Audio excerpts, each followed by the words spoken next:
petit, j'ai toujours eu la sensation d'être assez différent. C'est sûr que c'est quelque chose qui m'a habité depuis mon plus jeune âge. J'étais plutôt rêveur, original de manière générale, on pourrait dire. Disons que j'ai eu une éducation où l'école c'était très important, et ce qui a expliqué ensuite que j'ai une relation peut-être, ce que je dirais aujourd'hui, un petit peu déformée avec le travail et l'accomplissement en général. En tant qu'enfant, j'ai compris assez rapidement qu'il fallait que je me réalise dans réussir à l'école. Et donc ensuite, par extension, réussir dans le monde professionnel. Et puis aussi, mes parents, ma mère, elle a élevé 3 enfants, elle travaillait en même temps. Mon père, il travaillait beaucoup.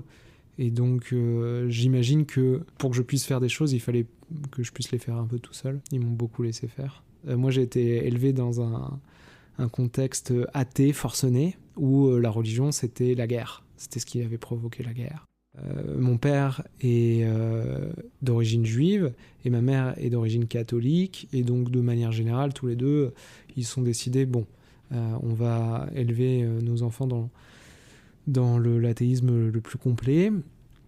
Et donc ils étaient vraiment pas spirituels au sens dogmatique, rituel. En revanche, ma mère, elle a toujours eu un côté un petit peu magicienne, sorcière. Enfin, je me souviens qu'on faisait du yoga très très jeune.